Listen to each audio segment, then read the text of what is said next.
Welcome to the PA Books podcast. PA Books is a production of PCN, the Pennsylvania Cable Network. This program features interviews with authors of books on Pennsylvania people, history, sports, business, nature, and politics. We hope you enjoy this podcast.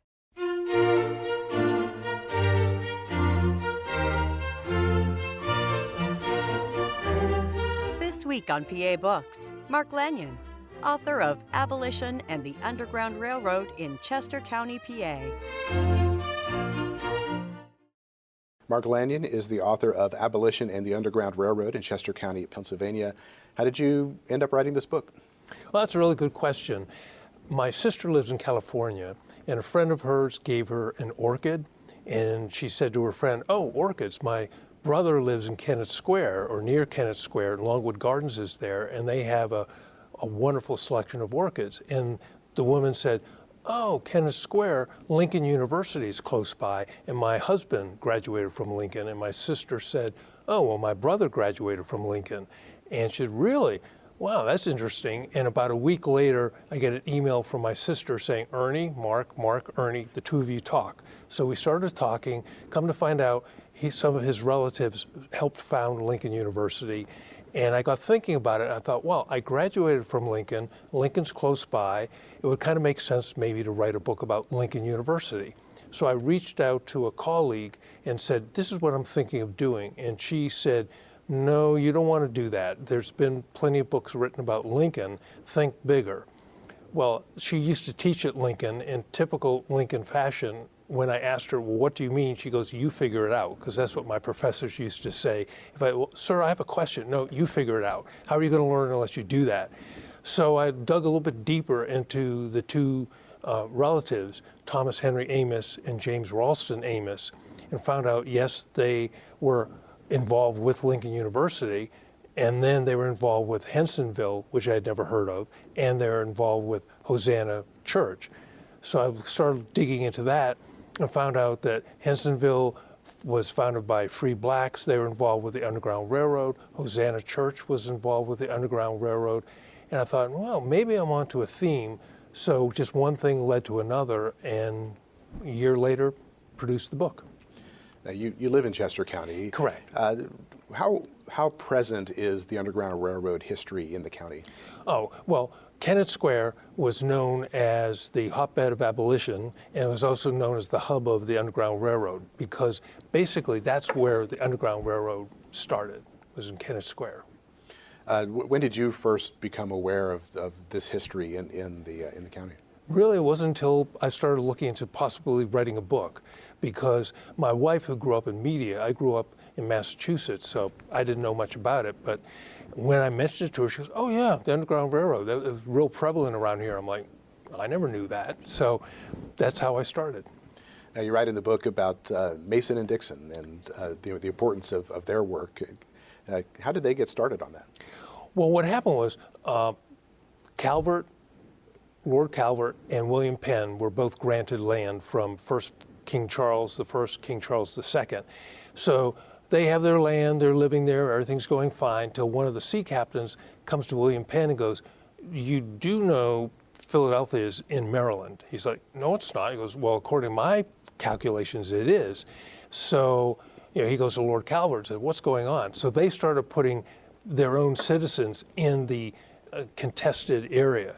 And then they said, "Well, this is ridiculous. Let's hire some local surveyors." They did. They didn't like the results. They reached out to the Royal Observatory in London and said, "We need people, competent people." And they decided on Jeremiah Dixon and Charles Mason to come over in 1763. And they first went into Philly near Broad Street and set up a little observation center to determine the southernmost part of Philadelphia, which indeed was in Pennsylvania, the colony of Pennsylvania. Then they started doing more surveying, and that's kind of how that started. How did they go about surveying? What was the process? What would it have been like in the 1760s? Well, they had different equipment that they used, and they also had to use the stars. So they were looking for a geographic location where they could read the stars and kind of confirm what they had come up with. And they finally found that out in southern Chester County, and it was on the Harlan farm, and they would set up their tripod, do the celestial readings, mainly focusing on the North Star, and then they kept going back. They'd go out, do more surveying, come back to confirm it, and they'd set the tripod up, and they had put a stone to kind of mark where they needed to put their tripod. Well, the farmers are driving by in their carriages looking, and they're like, well, will you look at that? They keep setting the tripod up over the stone, and they're gazing up at the stars.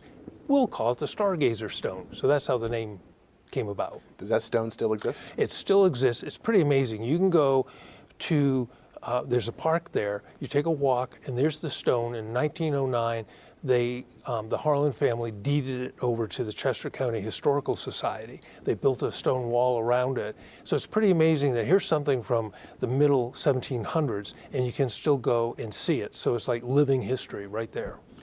Now, you write about this at the beginning of the book. Why is this story about Mason-Dixon and the drawing of the lines important to the story that you tell in the book? Because they were using the North Star as their frame of reference. And fast forward about 80 years or so, when enslaved people were trying to get out of the South, they were told, follow the North Star. And as I was writing the book, I just started crying when I came across, I just said, this is so incredible. This is amazing what happened. And the Mason-Dixon line, had it not been for the Civil War, the enslaved people, it would have been a boundary, no big deal. But because of the importance of it, that's why the Mason-Dixon line is so, so important, and was so important to the enslaved people, to the cause of freedom. Now let's take a little bit of a step back. Pennsylvania, the colony of Pennsylvania, was a place where slavery existed in the colonial days. What would slavery have been like in Chester County during the colonial days? Well, slavery became legal in 1700. So in Chester County, southern Chester County, as opposed to in the South where they had these big plantations, they need a lot of help, these were more like, I don't want to really hesitate to use the word indentured servant, because they were slaves. They weren't indentured servants. However, they would go out with their the man that owned the farm. They'd help set up fences. They'd help collect the crops. The slave women would go with the owner's wife and go shopping. So it was more like helping out as opposed to being forced to do things they really didn't want to do. Is there a record of how many people were enslaved in Chester County? Yes, and early on, around 1780, when they passed the Gradual Emancipation Act, there were about 3,700 slaves. And then that was in the whole state. And then in that area, there were about 100 or so. And then 1840, there were about 100, and then it went down to 1860, there were none. So as you were researching this book, did you find a wealth of information, or was it hard to find information? No. If it hadn't been for the Chester County History Center, it used to be the Historical Society, they changed the name. They were phenomenal. I was able to glean so much information from there, from the books, from the newspapers, and then also going online as well. I was able to get quite a bit of information. When did anti-slavery sentiments start to develop? Actually, it started back in 1616 when there were people complaining about it. But really, it wasn't until about the early 1800s, started with Abolition Society, the anti-slavery societies, and being in a largely Quaker area. In 1776, the Quakers decided it was not compatible to own slaves. So you weren't allowed, if you were going to continue owning slaves, you were no longer in the Friends Society. So that was really the beginning of the movement to abolish slavery. Now, you talk about the movement to abolish slavery. Pennsylvania did pass the Gradual Abolition Act that you mentioned before. What effect did that have on people who were enslaved in 1780? Well, according to the act, you could no longer own slaves. You could have slaves, but you couldn't, buy any more. And so, but what was onerous about this act was the fact that any slave that was registered with the state, or the state, remained a slave the rest of their life. However, anyone born to a slave woman or mulatto woman would be indentured until the age of 28. So that's why it was called the Gradual Emancipation Act. And the reason for that was the lawmakers figured if we really push for complete emancipation, it won't pass. So they said, we don't really like this, but something's better than nothing at this point in time. So Pennsylvania was the first state to pass a law abolishing slavery. So once it was passed, what effect did that have on, say, enslaved people in Maryland? Who did it change their perspective on the land of the free, land of? Oh yeah, because at that point, basically Pennsylvania became a free state, meaning you could no longer have any more slaves brought in. And so what that caused was for people to start coming to Pennsylvania. And there were really two ways to come in, two paths. One was through Wilmington, Delaware, into Pennsylvania, or through Oxford, Pennsylvania, and up that way. So was it after the Gradual Abolition Act that was enacted that you begin to see organized efforts to help people escape from slavery in the South? Correct. Yeah. The biggest time for the Underground Railroad was about 1835 to 1855. But prior to that, there were people coming in. Now, Chester County is right on the border there, so Correct. And it's near Philadelphia. So how significant was Chester County as this Underground Railroad movement was building? Well, as I said, Kennett Square was known as the hub of the Underground Railroad. And so one of the major routes was to come through Oxford. Those were for people, enslaved people coming from Maryland, from Virginia. They would come through and actually come right up the road, go past Lincoln University, which wasn't there at that time, go past Hosanna Church, and Ann Preston was a major player with the Underground Railroad, and she's a mile and a half from, or her house is a mile and a half from my house, and so people would go there, and then she would take them to the next Underground Railroad station. So it was a really key player because the people coming from Wilmington, they would come up what's now known as Route 52 into Kennett Square, and then from there they would move on. So you mentioned Ann Preston. Talk a little bit more about her. Who is she? How did she get involved in the movement? Well, her father, Amos Preston, he was involved with the Underground Railroad, or he was an abolitionist. She was an abolitionist, and her uncle was Dr. Bartholomew Fussell, who was a major player in the Underground Railroad. They estimate he probably by himself helped 2,000 or more enslaved people move up the Underground Railroad route. So she, having grown up and listened to her uncle talk about it, it just became a natural thing that she wanted to be a part of it. So what would happen is people would usually first go to Hosanna Church, get some food, get some rest, and then they'd be taken to her house where she would then take them personally to the next station. But what she would do is kind of, being a Quaker, she had her dresses,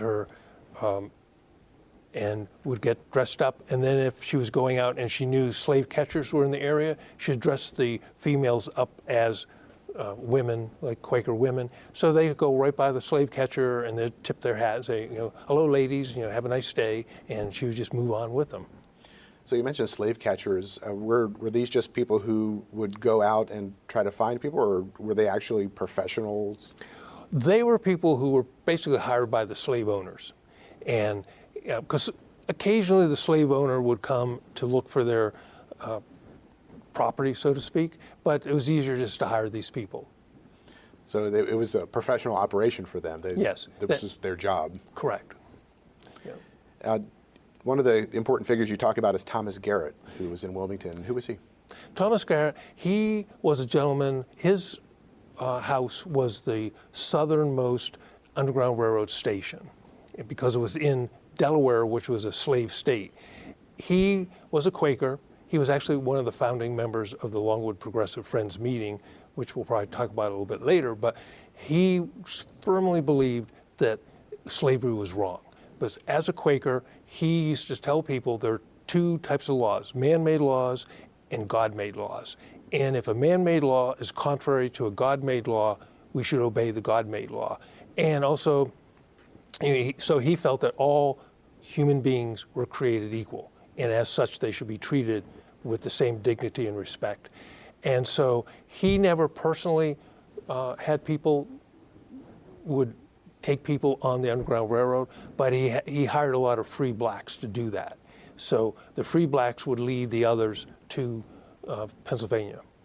You mentioned in the book that Garrett and his wife often use creative ways to move people along. Talk about some of those. Well, like for an example, his wife one time, they had a lady there, and the slave catcher was pounding on the door, so she dressed up as the slave, and the slave dressed up as her. They changed clothes, and she goes running out the back going, I'm getting away, I'm getting away. So the slave catcher's like, what? And he runs around the house and goes running after her, and Thomas Garrett comes out with the enslaved person. They get in the carriage and take off.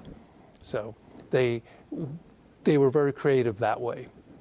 Did once somebody left Thomas Garrett's place, was there a set route that they would go? Yes, they would go up what's now 52, and either they would be led by a free black who would take them in a carriage, or sometimes they would walk. The other thing what Thomas Garrett would do is, because a lot of free blacks would travel around and work on farms, he would dress them appropriately to look like just a person, a worker, and give them a hoe or a shovel, and they would just walk up 52 and people would leave them alone. And then he said, once you get to Pennsylvania, just leave the hoe or the other implement there, and someone will come pick that up, and you just keep going another mile or so till you see the stone gates, and that's the Mendenhall's house, and you go in there and they'll take care of you. Was operating the Underground Railroad for people like Garrett and Preston, was it dangerous for them? Absolutely, because in 1796 they passed the first Fugitive Slave Act, and that said if you help slaves escape, you can be you'll be fined $1,000 or more. And for Thomas Garrett, what happened to him, he had a hardware business, he was very successful, and because of his work, finally he was taken to court. The court found him guilty, they bankrupted him, they stripped him of all his property, his business. But the people around there who really cared about what he was doing, they loaned him money to get back into business, which he did, and he eventually paid them back. So you risked your reputation, you risked your job, you risked your property. So for the freedom seekers who were being shunted along these routes, did they stay in Chester County or did they move on? No, they moved on. You know, some of them did stay. Like, for example, in Hinsonville, which was a free black community, some of the people would get there and they just liked what they saw, so they would just assimilate into the community. But getting back, if I may, getting back to Thomas Garrett real quick, one time, one of the slave catchers was pounding on his door, was really furious, and he said, you know, I don't know what you did with my property or my owner's property, but I'm telling you this, if I ever see you anywhere near where I live, I'm going to tar and feather you. So he's on a business trip, he stops by the house, knocks on the door, and he says, so thee were looking for me? Here I am. And the man was so taken aback, he goes, I'll tell you what, anytime you're in this area, I'll make sure you're safe. Because he couldn't believe he just showed up and basically asked for it. How important were songs for freedom seekers who were trying to find their way? Well, one that they were singing about, about the Big Dipper, and that was, for the North Star. And then also talking about the River Jordan, and people talk about that, the Mason-Dixon line, getting to the Free State. So using these metaphors like Jordan River, Promised Land, these were specific references to right. The Promised Land was Pennsylvania. Mm-hmm. The Jordan River was the Mason-Dixon line.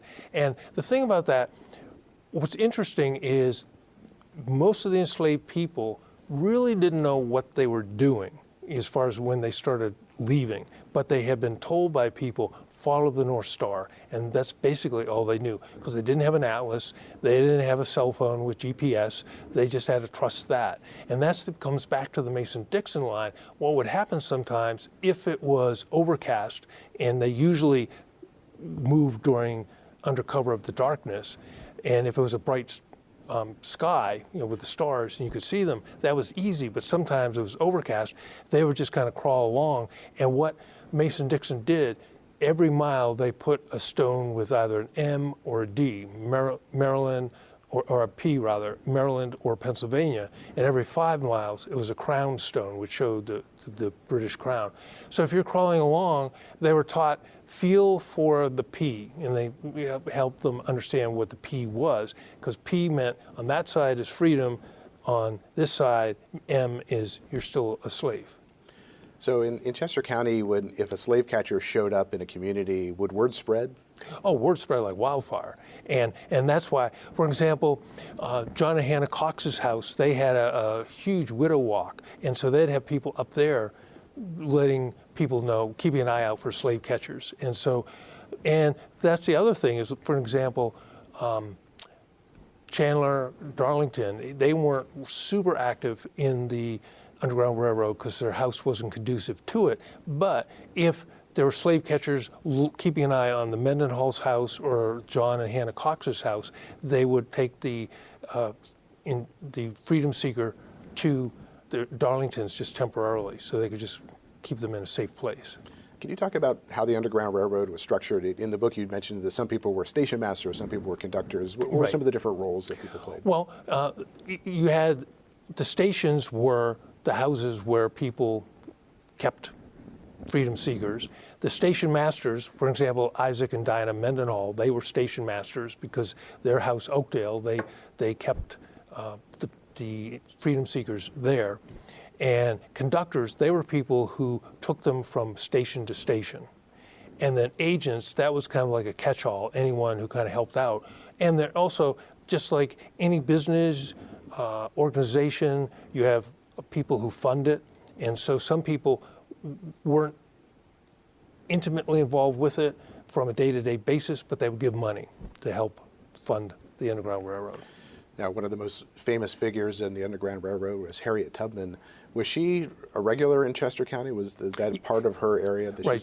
She and Thomas Garrett worked closely together. And so most of the people, or a lot of the people, she either brought them up through Wilmington or through Oxford. And when she brought them through Oxford, she would stop at Hosanna Church to give them a chance to be fed and maybe change their clothing. But working with Thomas Garrett, and the first time she came up Route 52, and there's a house, it's called the Line House, because the Delaware-Pennsylvania border actually goes through the middle of the house. So if I may, from the book, when she crossed over the line, it says, when Harriet stepped over the line into the free state of Pennsylvania, it is reported she said, quote, I had crossed the line of which I had so long been dreaming. I was free. I looked at my hands to see if I was the same person now I was free. There was such glory over everything. The sun came like gold through the trees and over the fields, and I felt like I was in heaven. So that was her experience. So you can just imagine here what other freedom seekers felt the same way when they reached. So she had had that experience, so when she brought people along with her, they were able to experience the same thing. Now, another figure, James Walker, was part of the movement as well. He's not as well known. Who was he? James Walker lived in Kennett Square. He worked with Thomas Garrett and helped out. He would keep freedom seekers at his home. He was an African American. And one time, a freedom seeker was trying to get on a train in Delaware, and it turned out the train engineer happened to be an abolitionist, so he helped him get on the train. But he said, look, when we approach the Wilmington train station, you need to jump off ahead of time. Otherwise, a lot of times there's slave catchers right there waiting for the train to arrive. So he jumped off, really hurt his ankle, probably broke it, and so the engineer sent word out. So people came to get him, brought him to James Walker's house, where he and his wife, they hid him in the attic, and then Nurse Hayes and Dr. Johnson came on a regular basis to care for him. And finally he got better, and he left and headed north, further north, just to be more safe. And about 2 years later, he stopped by Dr. Johnson's office, and he said, I'd like to see Dr. Johnson. And the nurse went in and said, Dr. Johnson, there's somebody here to see you. So he came out and he said, yes. He goes, do you recognize me? He goes, no, I'm sorry, I don't. Who are you? And he said, well, I'm the person you took care of about 2 years ago when I got hurt. And he said, I just want to stop by to thank you for your care and introduce myself. And he said, I'm Johnson Hayes Walker. So he took, the Dr. Johnson's name first, Nurse Hayes as his middle name, and James Walker as his last name. So now he was a free slave with a new name, a free person with a new name. Did station masters keep records of the people who were coming through that they were helping? Not a whole. They more would keep numbers as opposed to names, because they just didn't know, if somebody came in, because a lot of times the slave catchers would demand to come in, they'd search the house, and they didn't want records of who they had helped. So is there, if they were keeping numbers, is there some sense of how many people were being moved through this particular network? Well, through Chester County, there were about 50,000 freedom seekers who moved through. And as I said, Thomas Garrett, it was figured, he estimated about 2,800 to 3,000 freedom seekers. Dr. Bartholomew Fusel, about 2,000. And there were about 131 people who were active in the Underground Railroad in Chester County, not just southern Chester County. Of that, about 31, 32 were African Americans. Now, you mentioned the Fugitive Slave Act in the 1790s, but the most famous one was 1850. Why did they feel the need to institute a new act? Well, because the South said, well, we don't think that has enough teeth to it. We need a stronger act to help us out. And so the 1850 Fugitive Slave Act, I say that's like the Fugitive Slave Act of 1793 on steroids. Then basically every single person was required to report freedom seekers. It's kind of like child abuse laws. It used to be only doctors and teachers, and then it was like everyone has to report child abuse, which I think is great. But the point being is people were required to report them, and the penalties were a little bit stronger for that. And what happened was, first with the 1793, slave catchers started coming and just grabbing free blacks and taking them back into slavery. 1850 law, what it said was, if you have a piece of paper from the court saying, yeah, this is my property, even if it wasn't true, so you could find a crooked judge to sign off on it, you could just come and grab that person. And what would happen then is they would disappear, and for the most part, no one knew what happened to that person. All of a sudden they're here, then they're gone. Was there any process if your neighbor had been taken that way? Is there anything that you could do to try to find that person?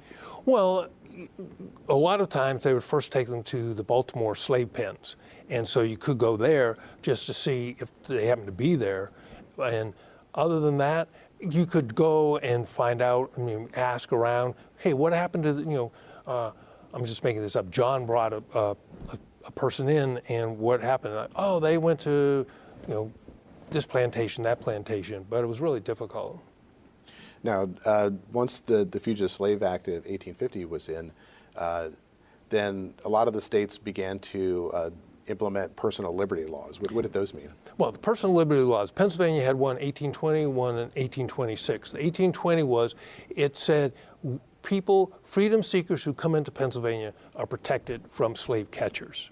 But then, as I said, what happened was slave catchers would come in and just grab anyone and take them. So the 1826 law said not only is it to protect the freedom seekers, it's also to protect the free blacks. Now, in addition to the Underground Railroad, there was also a movement for free produce? Yes. Yeah, because what happened was a lot of people felt, I don't own slaves, so that's okay. However, the question was raised, well, that's great, but you are buying produce, cotton that was raised by enslaved people. You're buying textiles that was made from the cotton that was raised by enslaved people. So the thought was, if we can raise our own cotton or go elsewhere in the world and import cotton or other materials to make textiles, then that would be good.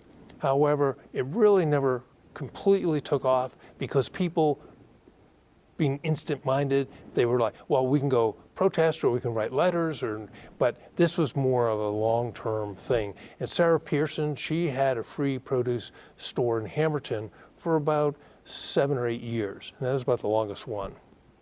Now, you mentioned them a little bit earlier, but Isaac and Dinah Mendenhall, who are they? Talk a little bit more about them. Okay, they were probably some of the most famous Underground Railroad people. Their house, Oakdale, which is about 2 miles over the Pennsylvania-Delaware border, and in their house, they had a large fireplace, and behind it was like a false wall, and they would hide people there. In the barn, that's where they would hide the male enslaved people, and in the spring house, that's where they would hide the enslaved women or the freedom seeker women and children.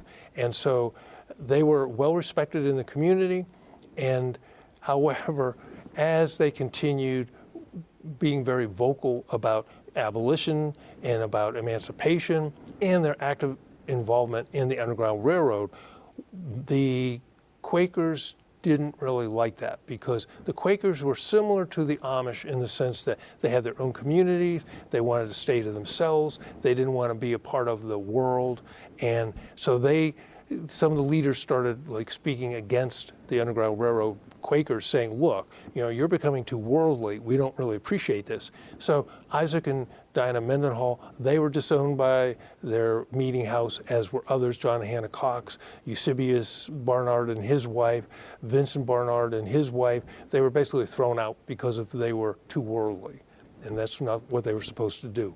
So Isaac and Isaac's sister was actually married to Thomas Garrett. And that's one of the reasons they worked closely together. And their house being the closest one to Thomas Garrett, that's where most of the freedom seekers would go first. So that distinction you were talking about within the Society of Friends, is that the distinction you write about, with the conservatives versus the progressives in there? Yeah, because the conservatives, once in 1776, when the Quakers, the Society of Friends said, it's not compatible, you cannot own slaves and call yourself a Quaker. Okay, so what the conservatives said was, fine, we just believe in following the law, and we'll just let the legal system figure this out. And if we don't own slaves, we're doing great.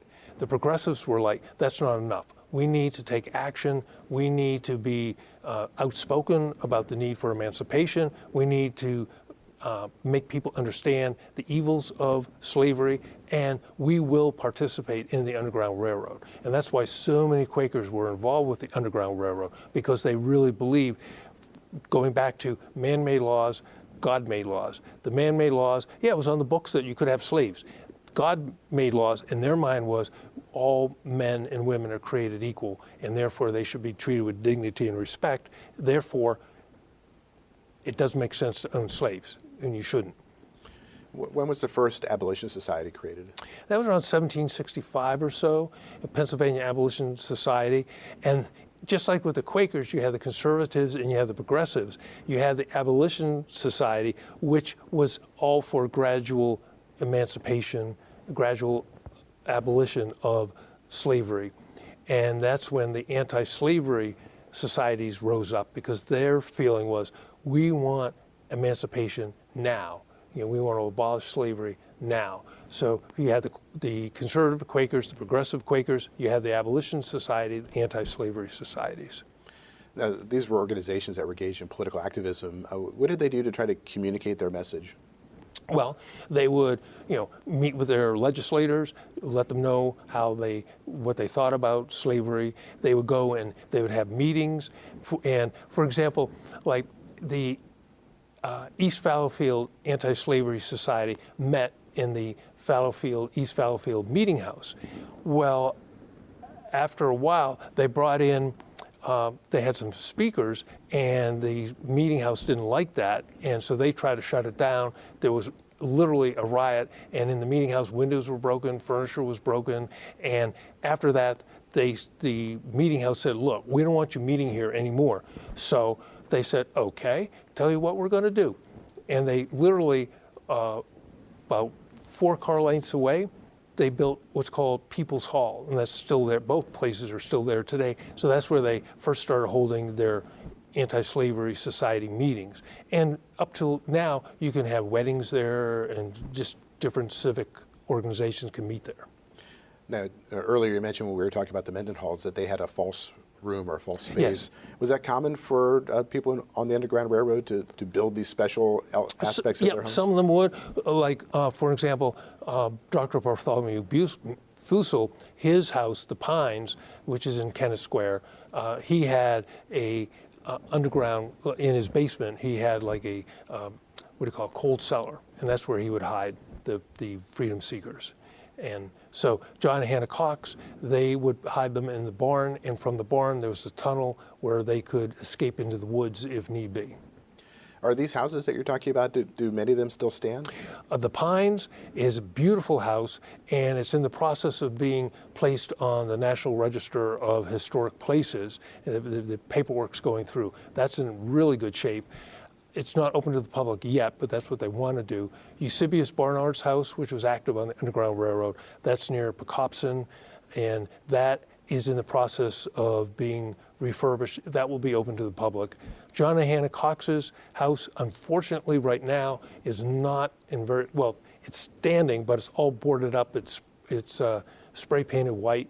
And for those of you who know Route 1, it's right across from the Dunkin' Donuts. And it's owned by Longwood Gardens. And one of my little things is you're spending a lot of money redoing Longwood Gardens. Maybe you could put like $100,000 towards the house to fix it up. But out of fairness to Longwood Gardens, the Longwood Progressive Friends meeting, they're doing a huge renovation there. So maybe once they're done there, they'll move over to John and Hannah Cox's house. Talk about the meeting that you were talking about. Okay. That plays an important part in your story, right. too. The Longwood Progressive Friends meeting, what happened was you had the Marlboro riot, and that was the Marlboro meeting, and Oliver Johnson came to speak there, and they didn't want him to speak, so they meaning the conservatives, had hired a constable. So he got up, and first he was told by the leaders, you need to sit down. He refused. They brought the constable in to arrest him. They arrested him, and there was a lot of commotion. They didn't break windows or furniture, but the conservatives were like, okay, we're out of here. So they left, and he was able to continue to speak. What's kind of funny is Vincent Barnard was a member of that meeting, and he worked for his brother-in-law, Samuel Pennock, in a manufacturing factory. So he was familiar with a lot of different things mechanical. So later on, he went and changed all the locks so the conservatives couldn't come back into the meeting house, which eventually they changed them back, but he was kind of ticked off. He was one of the ones that was disowned by the meeting house. And then John and Hannah Cox, they were disowned by their meeting. The Mendenhalls were disowned, many. And they're like, you know what? This is ridiculous. We need to set up our own meeting. So 58 men and women got together, and they declared that they would have their own meeting. So they were meeting in the old Kennett Friends meeting, which had disowned John and Hannah Cox. And then they finally said, oh, they woke up and were like, oh, wait a minute. We're letting these worldly Quakers use our meeting house. So they said, no, you can't meet here anymore. So they went to Hamilton Hall, which was a building that they could rent while they were building. It took them about 9 months to build the Longwood Progressive Friends meeting. So by the name, it's in Longwood, it's progressive, it's Friends, and it's a meeting house. So this was very active. They had a number of speakers there. And until about 1940, that's when Pierre Samuel DuPont bought the property. And that's why Longwood now owns it. So as you were researching this book, were you driving out and visiting some of these different sites? Oh, yeah. And plus, in the book, quite a few of the pictures I took myself. And Longwood Progressive Friends meeting, it's on the National Register of Historic Places. It's also part of the National Park Service network of freedom sites. And that's a really tough one to get. You have to have a lot of documentation, which they were able to get. And so the National Park Service wants to recognize places that were part of the Underground Railroad. And it's also on the Harriet Tubman Underground Railroad byways, one of the stops. So today you go and it's a visitor center. You can go in and they have a great display on the Underground Railroad. They have a map that they give people and you can take a driving tour around to see the different sites. What's the significance of East Linden Street? East Linden Street, historic East Linden Street is reported to be the oldest integrated street in the United States. And it was started by Samuel Pennock and Edwin Brocious. both of whose parents were very staunch abolitionists and very active in the Underground Railroad. And both of these men were also abolitionists, Quakers, abolitionists, and involved with the Underground Railroad. Samuel Pennock bought a major part of that property, the land there, so he could build homes for his workers. And then Edwin Brocious bought property and built his factory. He was a potter and built pottery, or made pottery. So they had different people working there. They had blacks working, whites working, and next to each other. Back then, they were living together or next to each other. And up until this day, it's still a very integrated street. Now, another couple that we've talked about here are John and Hannah Cox. Talk more about them. Okay, John and Hannah Cox, they were, as I said, they were staunch abolitionists. They were active in the Underground Railroad, and their house, they, right there on Old Route 1, they welcomed people in. They would want to assist, and so if the Mendenhalls had too many people, then they would just go on up the road to their house. And one time, a slave catcher came and was pounding on the door, and Hannah Cox had a freedom seeker in the kitchen and getting ready to feed him. She just baked some bread. So the man's like, I need to come in right now. So she opens up the oven door, pushes him in, closes the door. The slave catcher walks through the whole house and says, well, I don't see anyone here. He leaves, and she races over, opens the door. He was a bit warm, but he was free. So he was still okay. So he sat down, finished his lunch, and then he went his way. So after the Civil War, when slavery was finally outlawed, what did these people do? Did they write memoirs of their experiences? They didn't personally. Robert Smedley wrote a book which is considered one of the first major books on the Underground Railroad, in which case he wrote about all these different people. And some of the people, when I was at the Chester County History Center, they didn't have a whole lot as far as like personal memoirs, mainly because, again, they wanted to keep things more or less secret, if you will.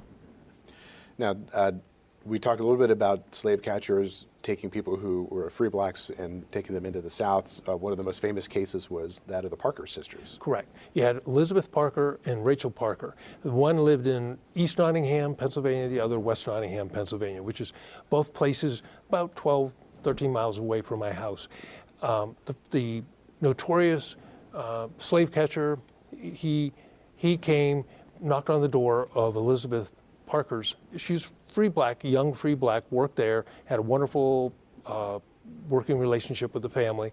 He came, they opened up the door, he goes, I need some directions. As soon as he got in, he grabbed her and took off and went down the Baltimore slave pens, sold her to a person in New Orleans, and she was shipped off to New Orleans. And then Rachel Parker, about 2 weeks later, same scenario, shows up there, hey, I need directions, goes in, snags her, takes her to the Baltimore slave pens, and she was there.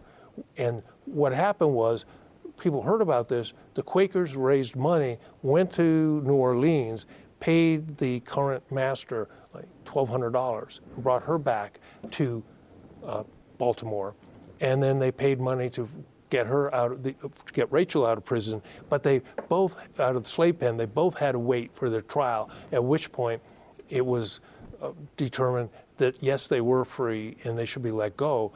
Reverend John Miller Dickey, one of the co-founders of Lincoln, raised $1,000, and the state of Pennsylvania was so outraged what happened, they put in $3,000 towards the trial. Now, another kidnapping case was that of Thomas Mitchell.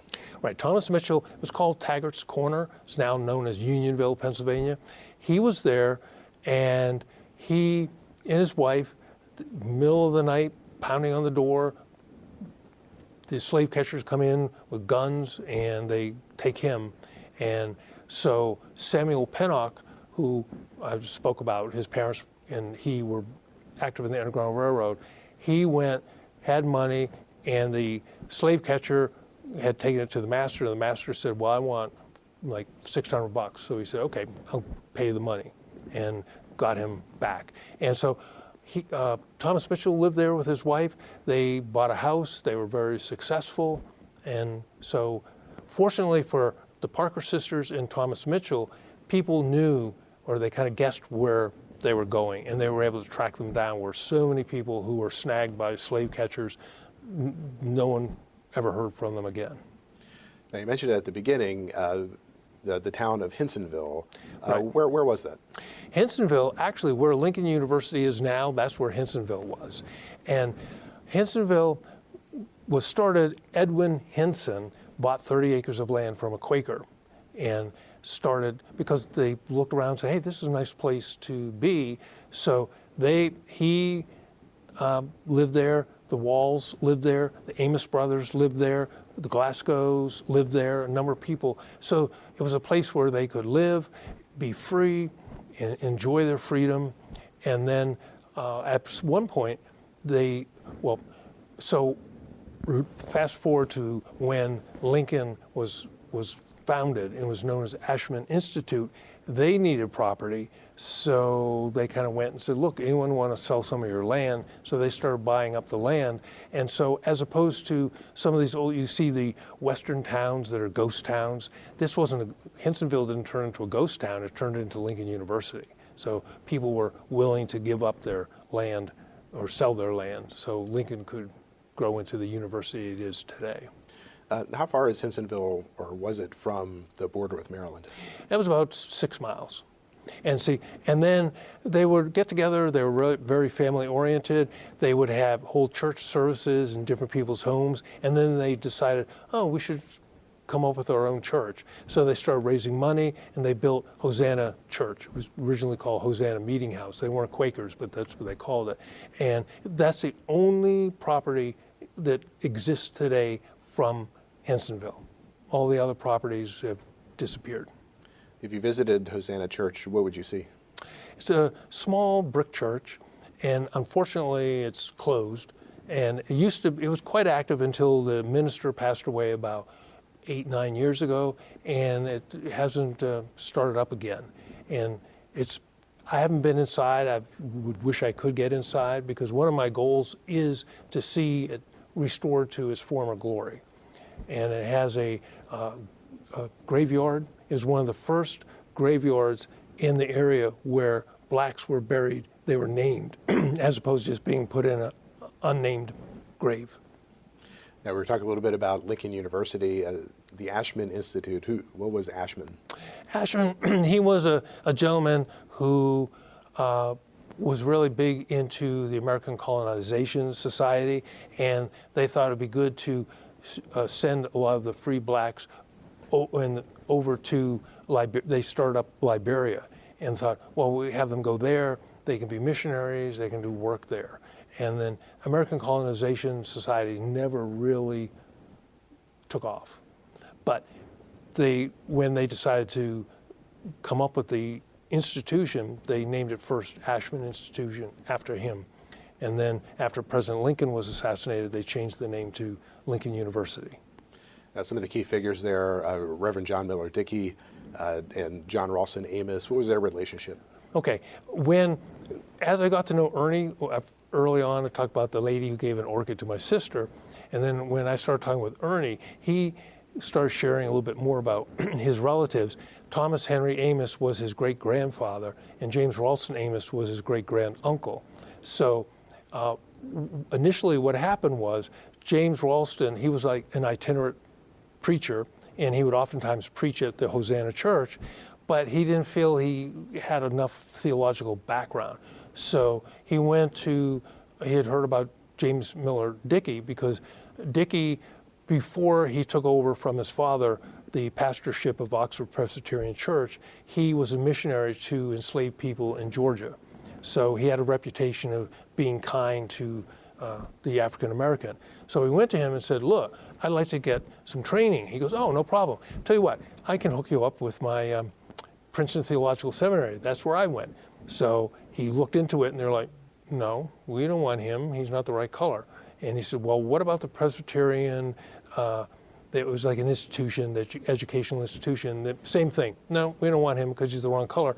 So that's when Dickey started mentoring him, tutoring him, and James Ralston would walk like 4 miles one way to the church for an hour of training 2, 3, 4 times a week, and then 4 miles back. And then finally, Reverend Dickey said, you know what?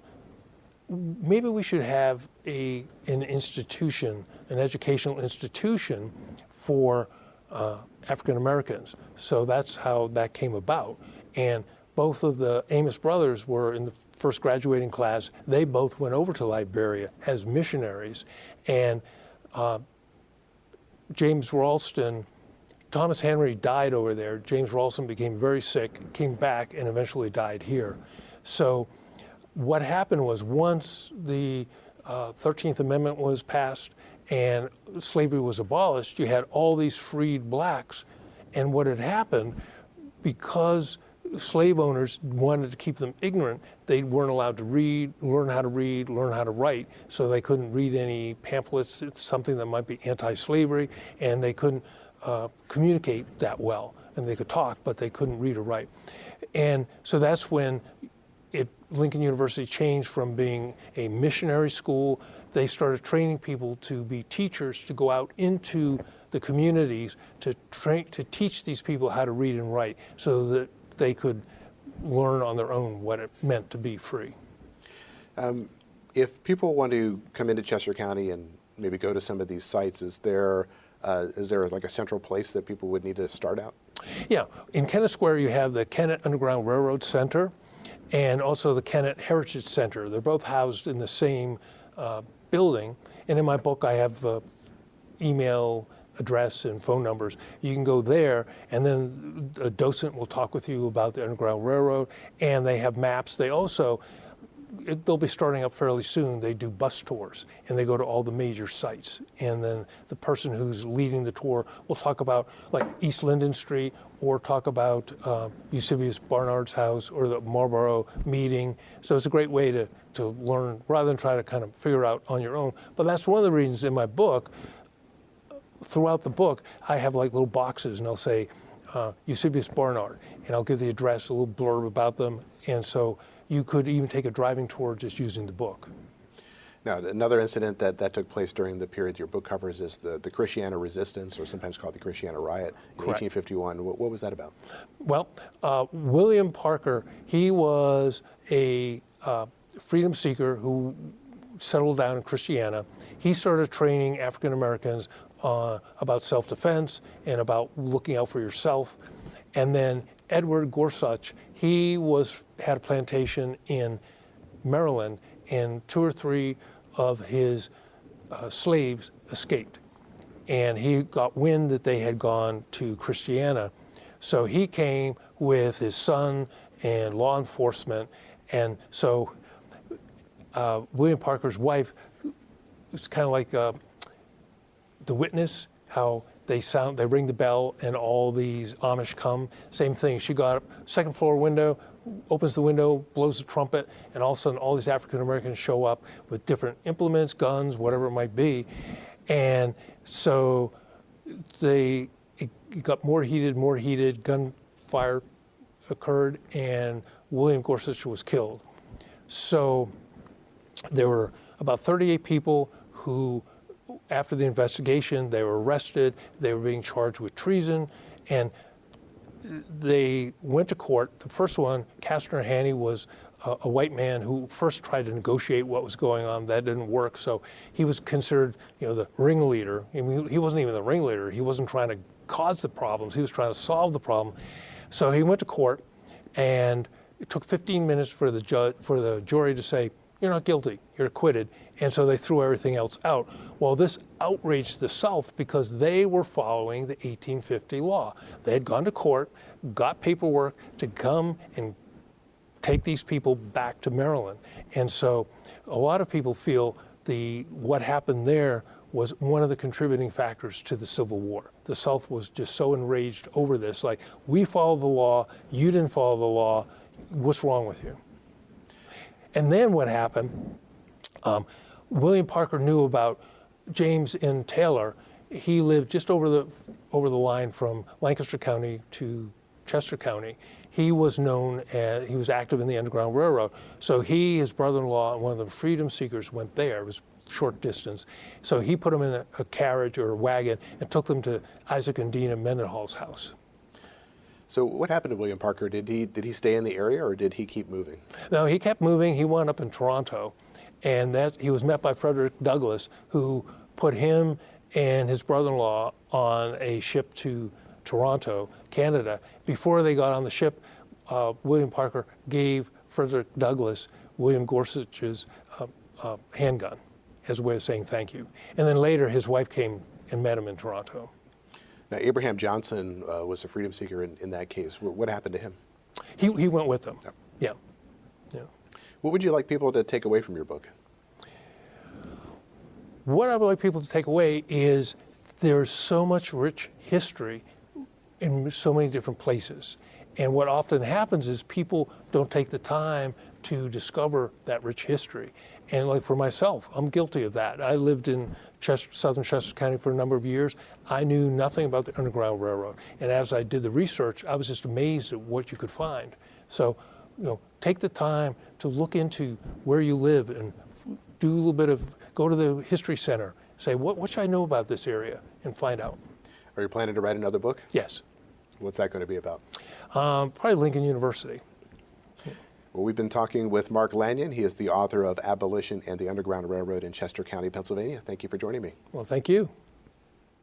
Enjoying this podcast? Visit PCNTV.com to find out how to support our mission. PCN is a 501c3 nonprofit television network. You've been listening to a podcast of PA Books, a production of PCN, the Pennsylvania Cable Network. Full episodes of PA Books, as well as other PCN programs, are available to stream with the PCN app. Visit PCNTV.com or the App Store for details.